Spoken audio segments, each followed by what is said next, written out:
Saudi ने Iran हिमायती Yemen के Ansarullah से दुश्मनी मोल तो ले ली है, मगर अब खेला शुरू हो गया है। यमन के हूती या अंसारुल्लाह अपनी पर आ जाए तो फिर रुकते नहीं हैं। अमेरिका हो या इसराइल, सभी उनसे तौबा कर चुके हैं। ऐसे में ईरान अमेरिका जंग के बीच सऊदी ने हूतियों को ला रहे ईरान की महान एयरलाइंस के प्लेन पर जब से हमला किया है, तब से हूतियों ने अपने दुश्मन सऊदी के खिलाफ ऐलान जंग कर रखा है।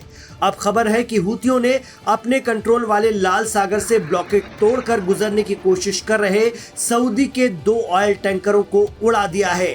हूतियों का आरोप है कि दोनों जहाजों ने उनके घोषित नेवल ब्लॉकेट का उल्लंघन किया था, इसलिए उन्हें बैलिस्टिक और क्रूज मिसाइलों से निशाना बनाया गया है।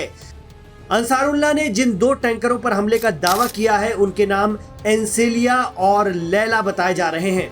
इनमें से एंसेलिया पर हमले की पुष्टि समुद्री सुरक्षा एजेंसियों ने भी कर दी है।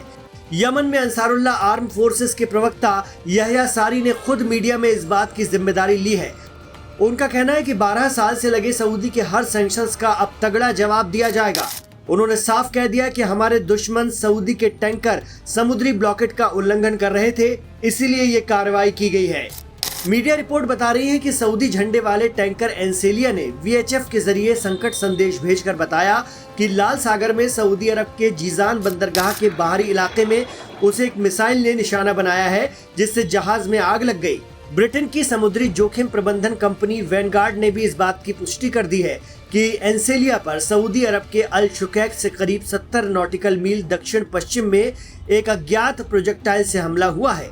वहीं United kingdom maritime trade operations ने भी उसी इलाके में एक टैंकर पर हमले की पुष्टि की है। टैंकर पर हमले के वीडियो ईरान की प्रेस टीवी से लेकर ईरान समर्थित तमाम हैंडल्स शेयर कर रहे हैं, जिसमें देखा जा सकता है कि एक टैंकर पर भयानक आग लगी हुई है। हूतियों ने तो ये भी दावा किया है कि जब से उन्होंने नेवल ब्लॉकेट लगाया है, तब से करीब 10 जहाजों को अपना रास्ता बदलकर लौटना पड़ा है। दरअसल 20 जुलाई को ईरान हिमायती यमन के अंसारुल्लाह और उनकी फौज ने सऊदी अरब के खिलाफ पूरी तरह समुद्री नाकेबंदी का ऐलान कर दिया है। यमन में हूती आर्म फोर्सेस के तर्जुमान ब्रिगेडियर जनरल यहया सारी ने उस वक्त भी साफ कह दिया था कि नाकेबंदी तत्काल प्रभाव से लागू हो गई है और इसे आंख के बदले आंख की नीति के तहत उठाया गया कदम बताया गया है। मतलब सऊदी जैसा करेगा उसी तरह से भरेगा, कोई रियायत नहीं, कोई लिहाज नहीं, कोई दया नहीं।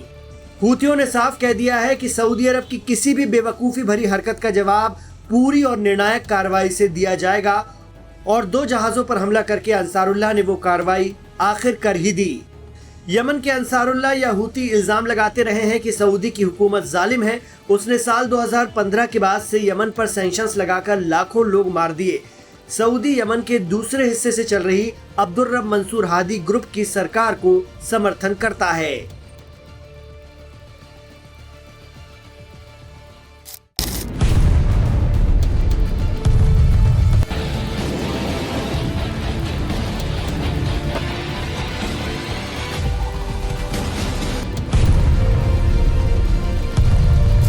खाड़ी में चल रहा महायुद्ध पूरी तरीके से बेकाबू हो चुका है। ईरान के रिवॉल्यूशनरी गार्ड्स ने मिसाइलों और ड्रोन्स का एक ऐसा भीषण तूफान खड़ा कर दिया जिसने जॉर्डन में मौजूद अमेरिकी सेना के अड्डों को मलबे के ढेर में तब्दील कर दिया है। 22 जुलाई 2026 को जारी ये ताजा तस्वीरें साफ गवाही दे रही हैं कि ईरान की मिसाइलें सीधे अमेरिकी छावनियों पर काल बनकर गिरी हैं।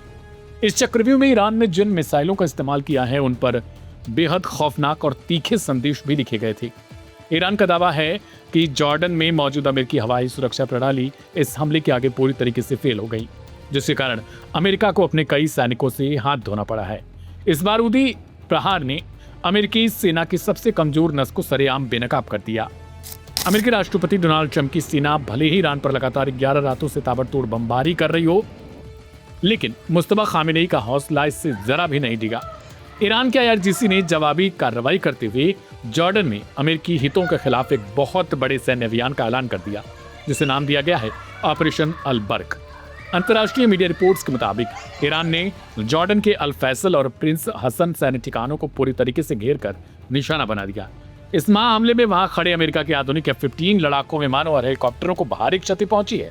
यही नहीं, ईरान का दावा है कि उसके इस हमले में अमेरिका के 8 सबसे खतरनाक और नए MQ-9 जासूसी ड्रोन्स जलकर राख हो गए, जबकि 2 अन्य ड्रोन्स को बहुत गंभीर नुकसान पहुंचा है।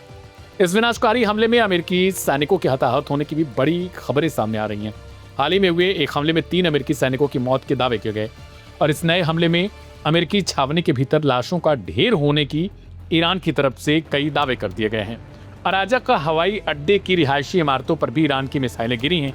हालांकि जॉर्डन की सेना का दावा है कि उन्होंने ईरान के कई ड्रोन्स को हवा में ही नष्ट कर दिया, लेकिन तबाही को रोका नहीं जा सका। ईरान के गुस्से की आग यह सिर्फ जॉर्डन तक सीमित नहीं रही। ईरान ने कुवैत और बहरीन में बने तमाम अमेरिकी सैन्य ठिकानों पर भी एक साथ मिसाइलें दागी हैं। बहरीन के शेख हिस्सा हवाई अड्डे पर ईरान के खतरनाक आराश ड्रोन्स ने हमला करके अमेरिका के बड़े हथियार डिपो और विमान रखने वाले हैंगरों को पल भर में मलबे में तब्दील कर दिया।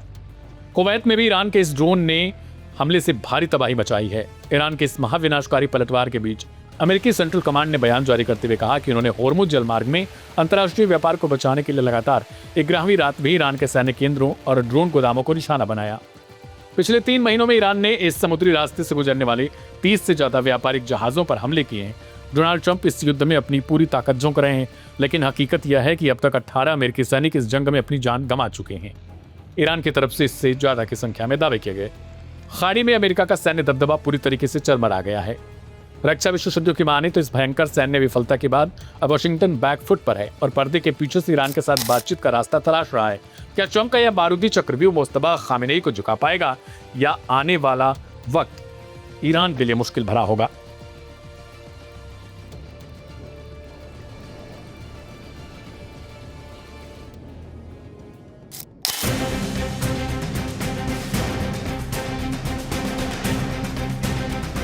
चालीस दिनों की भीषण जंग हो या उसके बाद हुए सीजफायर और फिर अमेरिका के जरिए हमले शुरू करने पर हर बार ईरान ने अमेरिका को खित्ते में इस कदर मारा है कि वेस्ट एशिया में अमेरिका का दिवाला निकल गया है। ये बात हम नहीं कह रहे हैं, खुद अमेरिका बता रहा है और ईरान के दावे अलग से हैं।